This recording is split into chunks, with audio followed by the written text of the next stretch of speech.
Hey everyone, welcome back to our channel. We're the Dawnties. My name's Rochelle. I'm your favorite Donna. And today we are going to talk about our favorite books that we read in the month of September. So every month we like to talk about our top 3 favorite books that we read in that month. Because we read so much, it's hard to really do a full wrap up. But you can follow us on Goodreads if you ever want to see what we're reading and what we rate them and kind of get a sense of how we feel about books that way. So we both have 3 books to talk about. And I want to say, like, my reading month was very mediocre. I had very few standouts, which was surprising.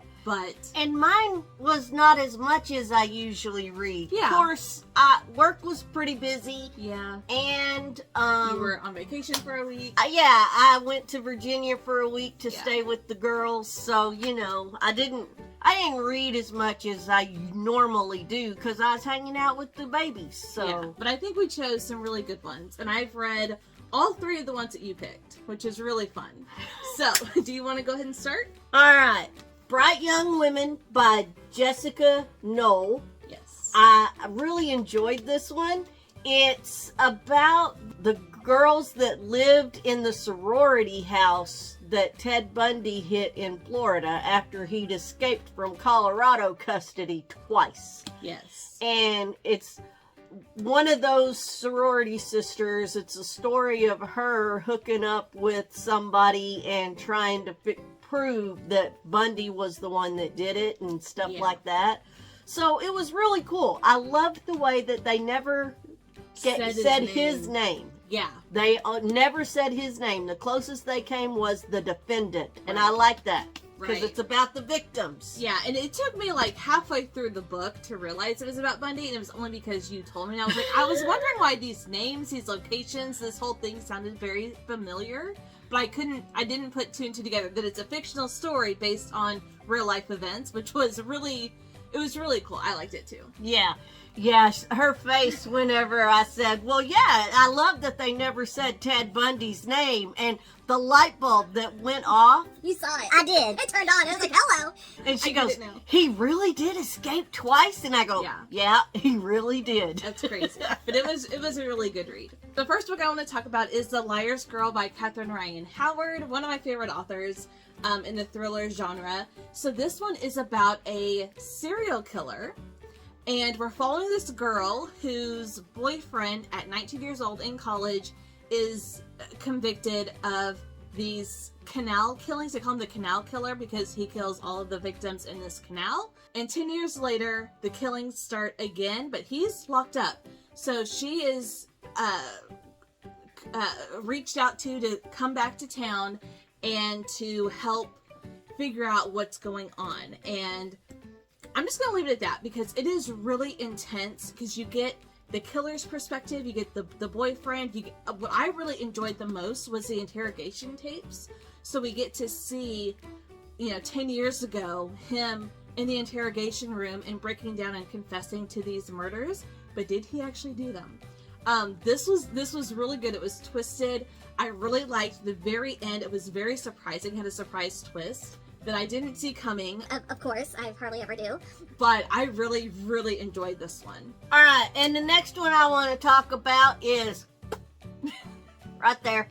I Am Not Done With You Yet, and it's by Jessie Q. Sutanto. Yes. And this one was good. So you start the book and you're following this main character who thinks that she's like a psychotic narcissist person, and you're following her, and come to find out maybe she's not the only one in her friend group.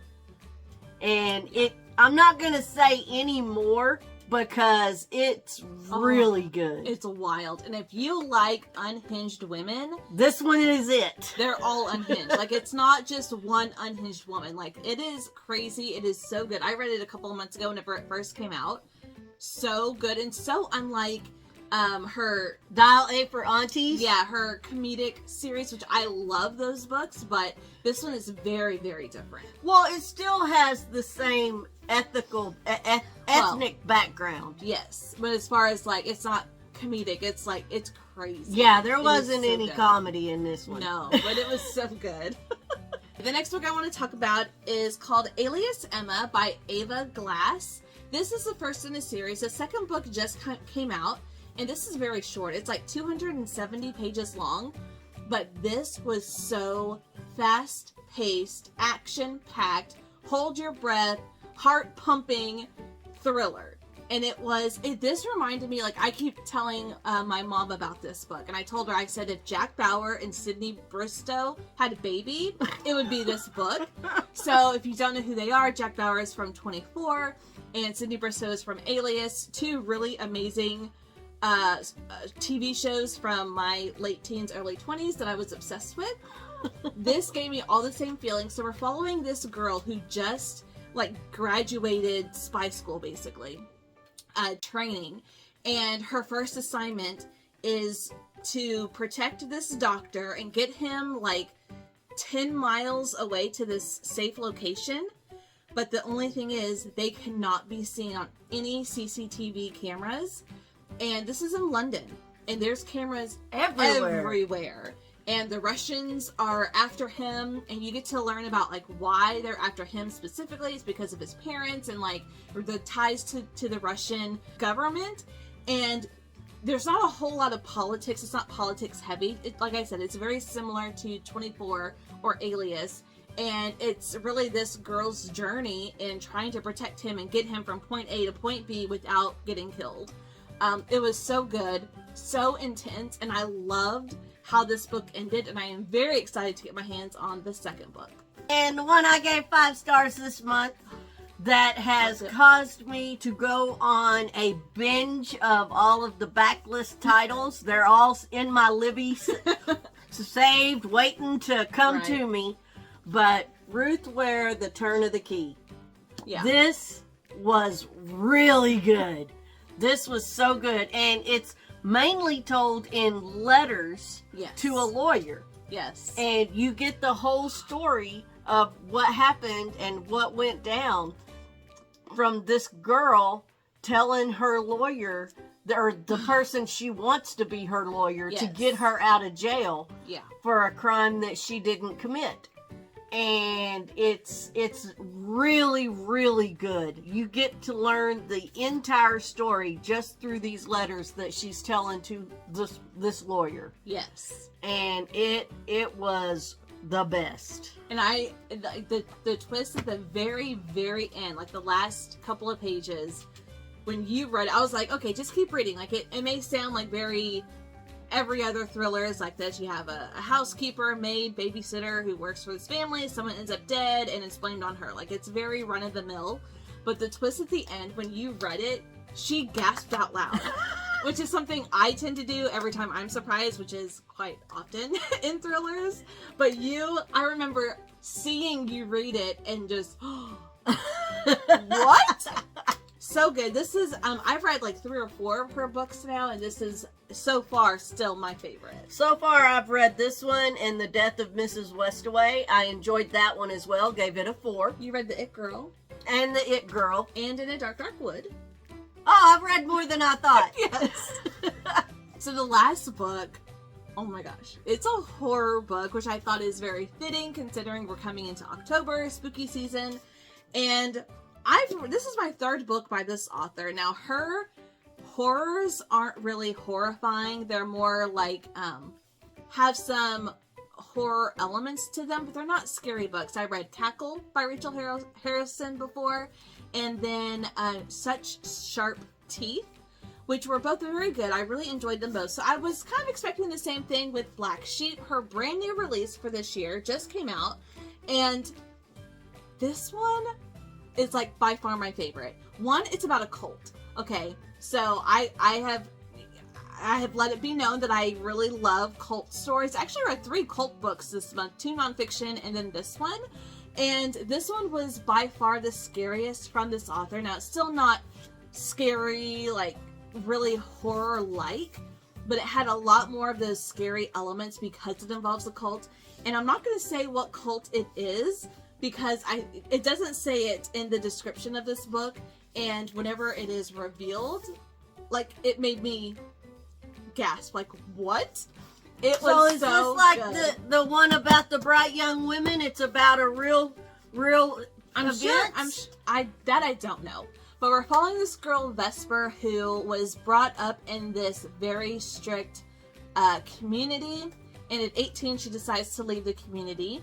And I think like 5 years later she gets an invite from her former best friend who is marrying her first love. Vesper's first love. So she's like, okay, I'm exiled. Like, why are they inviting me back? Is this a trick? Is this an olive branch? Is this some sort of trap? She doesn't know, but she goes anyway. And the events that happen are really weird. And you find out more about this cult and this upbringing. And it is so fascinating to me just because it's a cult. And I do love listening or reading or learning about cults, fiction or non-fiction, for reals, but For reals. I'm not sure this cult exists. I've just never heard or read anything about them, or like anything about true crime. Like, I haven't really heard about this type of cult before, but I know it is real. But yeah, this was fascinating. It says black sheep, there's one in every family, and we always joke that you're the black sheep of your family. I'm the black sheep of my family because you fit more in with my family than I do. You don't fit in with my family, though. No, I don't. I don't. But you are the black sheep of your family. But I was really excited because I'm like, okay, this is going to be a fun type of horror, not really spooky scary. This one had some spooky things happening that I was like, okay, she's actually like going there and doing things that she hasn't done in her other books. So I really enjoyed this one. I read it through my library. And I actually just bought this at Half Price Books yesterday because I loved it so much. And yeah, like this, if you like cults and you're kind of new to horror or don't want to get too terrified, I would say this is like the perfect read for the fall. I might have to check that one out. It's so good. Oh my god, it's so good. Okay. Scared me there. Are you a part of that cult? No! Oh no! So here's a look at our top favorite books that we've read in the month of September. Leave a comment down below. Let us know what your favorite book is that you read in the month. Or if you've read any of these, what did you think about them? But that's going to do it for us today. Thank you guys so much for watching, and we'll see you in our next video. Bye. You're a little bit scary with that cult book. It was so freaking good. Scary. I just, whenever it was revealed what cult it was, I was like, what? Did they say what I thought they